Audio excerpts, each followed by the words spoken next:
Hello all, so welcome to Himalaya study corner. और आज हम पढ़ेंगे स्केड्यूल्स के बारे में। तो जैसे कि हमें पता है, जब हमारा कॉन्स्टिट्यूशन लिखा गया था उस टाइम पे 395 आर्टिकल्स थे, 22 पार्ट्स थे और 8 स्केड्यूल्स थे। बट अब हमारे पास 461 आर्टिकल्स, 25 पार्ट्स एंड 12 स्केड्यूल्स हैं। तो आज हम इनके बारे में पढ़ेंगे कि कौन कौन से स्केड्यूल में क्या क्या लिखा है। तो स्केड्यूल 1, फर्स्ट स्केड्यूल में हमारे यूनियन, स्टेट्स और यूटीज़ के बारे में लिखा है। मतलब जितने भी हमारे स्टेट्स हैं और यूटीज़ हैं उनके एरिया के बारे में और उनके बारे में लिखा है। तो जैसे कि हमने देखा था कि जब तेलंगाना बनी थी, तो जब तेलंगाना को ऐड किया था तो वो स्केड्यूल 1 में किया था, क्योंकि जितनी भी स्टेट्स हैं उनके बारे में स्केड्यूल 1 में है, उनका एरिया जो है सारा। अब आता है स्केड्यूल 2। स्केड्यूल 2 में जितने भी अलाउंसेस वगैरह होते हैं, प्रेसिडेंट हो गया, चेयरमैन हो गया, डिप्टी चेयरमैन, गवर्नर, जजेस होते हैं आपके सुप्रीम कोर्ट और हाई कोर्ट के, speaker and deputy speaker of Lok Sabha, chairman and so on. इन सभी के जो भी सैलरीज एंड अलाउंसेस होते हैं वो सारे स्केड्यूल 2 में लिखे हैं। अब इसमें देखने वाली बात यह है कि इसमें वाइस प्रेसिडेंट को मेंशन नहीं किया गया है, क्योंकि जो वाइस प्रेसिडेंट होता है वो as a chairman of Rajya Sabha की सैलरी लेता है। इसमें चेयरमैन की सैलरी लिखी गई है स्केड्यूल 2 में, और जो वाइस प्रेसिडेंट होता है वो, जैसे आपको पता होगा कि जो वाइस प्रेसिडेंट होते हैं वही राज्यसभा के चेयरमैन भी होते हैं। तो वो एज अ चेयरमैन की सैलरी लेते हैं, इसलिए वाइस प्रेसिडेंट को यहाँ पे मेंशन नहीं किया गया।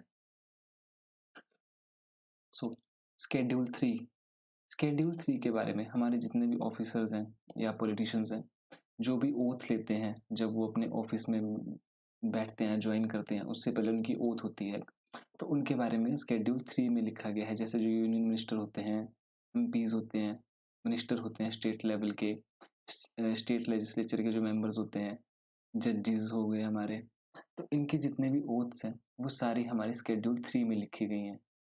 नेक्स्ट आता है स्केड्यूल 4। इसमें राज्यसभा की सीट्स के बारे में बताया गया कि कितनी राज्यसभा की सीट्स कौन सी स्टेट से आती हैं।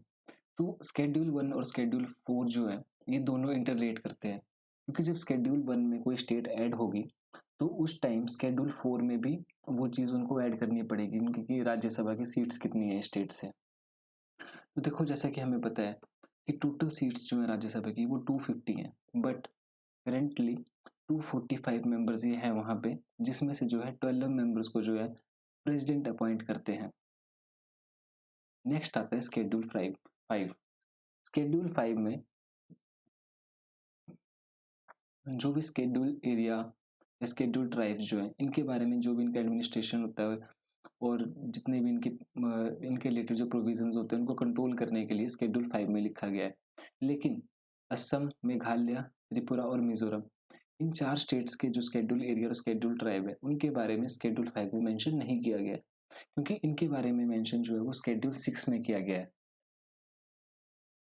स्केड्यूल 5 और स्केड्यूल 6 को हम एक अलग वीडियो में फुल डिटेल में पढ़ेंगे, तो प्लीज़ आप उस वीडियो को भी देखना, क्योंकि उसमें हम सारा स्केड्यूल 5 और स्केड्यूल 6 में कैसे कैसे इनके जो ऑफिस है वो बने हैं। जैसे स्केड्यूल 5 में जो स्केड्यूल ट्राइब्स है इनके लिए एक ट्राइबल काउंसिल बनती है, जो ट्राइबल एडवाइजरी काउंसिल होती है वो टोटल 20 मेंबर्स की होती है, जो स्टेट में बनती है।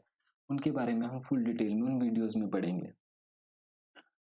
सो स्केड्यूल 6, तो जैसे कि हमने पढ़ा, स्केड्यूल 5 में जो था वो जितने भी स्टेट्स थे उनके स्केड्यूल एरिया और स्केड्यूल ट्राइब्स के जितना भी था उनका कंट्रोल जो था वो स्केड्यूल 5 में लिखा है। लेकिन स्केड्यूल 6 में सिर्फ असम, मेघालय, त्रिपुरा और मिजोरम, इन 4 स्टेट्स के जो ट्राइबल एरियाज है उनके रिलेटेड जो भी प्रोविजंस होंगे, जो भी उनके एडमिनिस्ट्रेशन के बारे में होगा, जो भी उनके लिए डिसीजन लिए जाएंगे, उनके बारे में जो है वो स्केड्यूल 6 में लिखा गया है।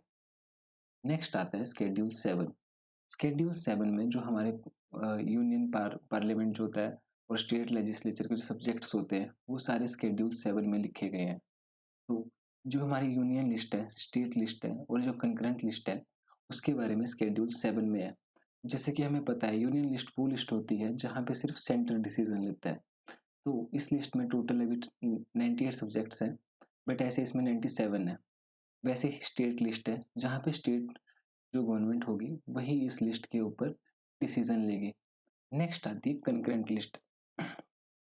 जो कंकरेंट लिस्ट होती है इसके बारे में सेंटर और स्टेट ये दोनों डिसीजन ले सकते हैं। सो नेक्स्ट आता है स्केड्यूल 8। स्केड्यूल 8 जो है वो डील करता है लैंग्वेजेस के बारे में, जो कि हमारी लैंग्वेजेस है। तो देखो अभी टोटल जो है वो 22 लैंग्वेजेस हैं, बट जब हमारा कॉन्स्टिट्यूशन लिखा गया था उस टाइम पे टोटल 14 लैंग्वेजेस थी।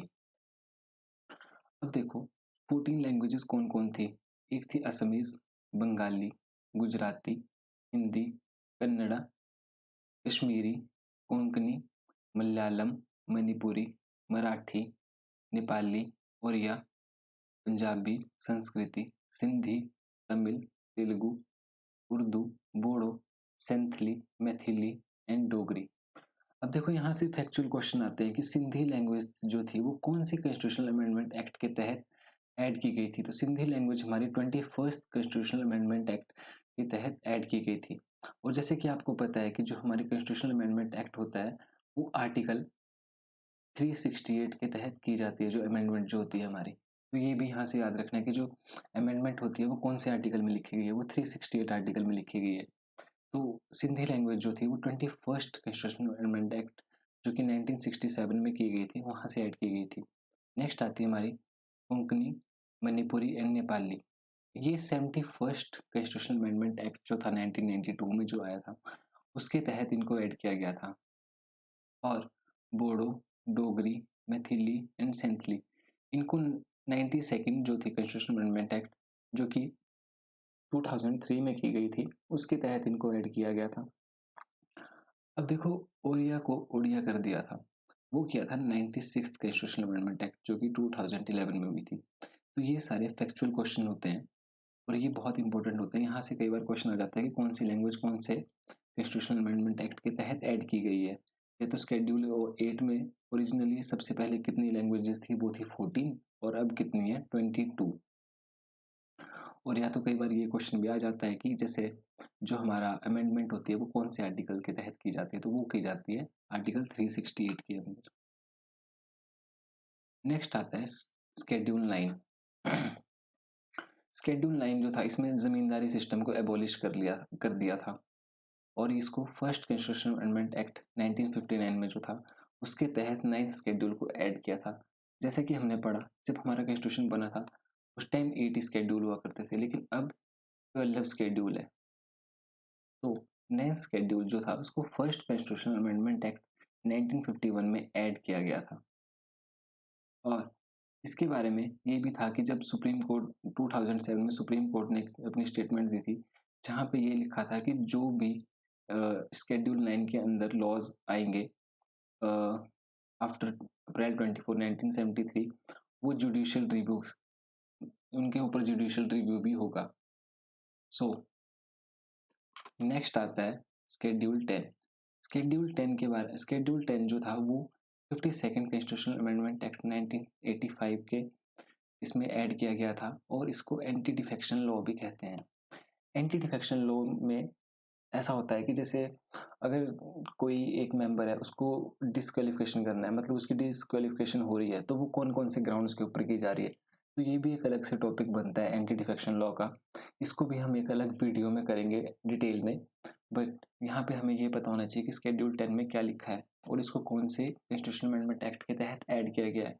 तो स्केड्यूल 10 को 52nd कॉन्स्टिट्यूशनल अमेंडमेंट एक्ट 1985 के तहत ऐड किया गया है और इसको हम एंटी डिफेक्शन लॉ भी कहते हैं। अब आता है स्केड्यूल 11। स्केड्यूल 11 को जो है 73rd कॉन्स्टिट्यूशनल अमेंडमेंट एक्ट 1992 के तहत ऐड किया है और ये रिलेट करता है, मतलब इसमें बताया गया है पंचायती राज इंस्टीट्यूशन के बारे में। जो भी हमारे पंचायत से रिलेटेड जो भी बनते हैं, जो भी उनके ऊपर रूल्स बनेंगे, लॉ बनेंगे, वो सारे स्केड्यूल 11 में ऐड किए जाएंगे। नेक्स्ट आता है स्केड्यूल 12। ये दोनों ना एक साल के बाद, मतलब जैसे स्केड्यूल 11 जो था वो 73rd और स्केड्यूल 12 जो था वो 74th, मतलब एक ही साल के अंदर दो कॉन्स्टिट्यूशनल अमेंडमेंट एक्ट की गई थी जिसके अंदर इनको ऐड किया था। स्केड्यूल 12 में जो था इसको 74th कॉन्स्टिट्यूशनल अमेंडमेंट एक्ट जो कि 1992 में की गई थी उसके इसमें इसको ऐड किया था। और इसमें अर्बन लोकल बॉडीज जो आपकी म्यूनसिपलिटीज होती हैं, म्यूनसिपलिटीज जो होती हैं उनके बारे में इसमें लिखा गया है। जो भी म्यूनसिपलिटी से रिलेटेड जो भी आपके लॉज बनेंगे उनके बारे में जो होगा शेड्यूल 12 में लिखा गया। तो ये दोनों तो ईजी हैं बिल्कुल याद करने के लिए। ये 73rd में था, ये 74th में था, ईयर इनके सेम ही है। और 10th जो था वो 52nd कंस्टिट्यूशन अमेंडमेंट एक्ट 1985 और इसको एंटी डिफेक्शन लॉ भी कहा जाता है। इसके बारे में एक शेड्यूल 10 और शेड्यूल 5 और शेड्यूल 6 के बारे में एक अलग से वीडियो बनाएंगे हम, जिसमें हम इसको पूरे डिटेल में समझेंगे कि एंटी डिफेक्शन लॉ क्या होता है और कौन कौन से ऐसे ग्राउंड्स हैं जहाँ पे हम डिस्क्वालिफिकेशन कर सकते हैं किसी मेंबर की और कैसे की जाती है। और शेड्यूल 5 और शेड्यूल 6 जो है उनको भी हम बहुत अच्छे से पढ़ेंगे कि कौन कौन से ऐसी काउंसिल्स बनी है उनके लिए जो कि शेड्यूल एरिया और शेड्यूल ट्राइब को जो है वो कंट्रोल करती हैं, उनके एडमिनिस्ट्रेशन को कंट्रोल करती हैं, और कौन उनके लिए लॉ बना सकता है। सो ये वीडियो थी शेड्यूल्स के बारे में। होप सो आप सभी को समझ आया होगा। और यहाँ से फैक्चुअल क्वेश्चंस आने की काफ़ी वो रहती है कि यहाँ से फैक्चुअल क्वेश्चन आ सकते हैं, आते हैं वैसे तो हमेशा ही। शेड्यूल 10 में कौन सा शेड्यूल 10 क्या दर्शाता है या क्या बताता है हमें शेड्यूल 10, और कौन से अमेंडमेंट में इसको ऐड किया गया है। सो होप सो आप सभी को ये वीडियो पसंद आई होगी। और हमारे चैनल के साथ आप देख सकते हैं हम डेली बेसिस के ऊपर इंडियन पॉलिटी के ऊपर वीडियोस डाल रहे हैं। और अगर कोई सजेशन हो तो प्लीज़ आप कमेंट बॉक्स में डाल सकते हैं कि हाँ, कोई आपकी सजेशन हो या आपको समझ नहीं आ रही हो कोई चीज़, या किसी भी चीज़ के लिए आप बता सकते हैं, आपको कोई टॉपिक पढ़ना हो या कोई टॉपिक छूट रहा हो आपका। So please, thank you so much and bye.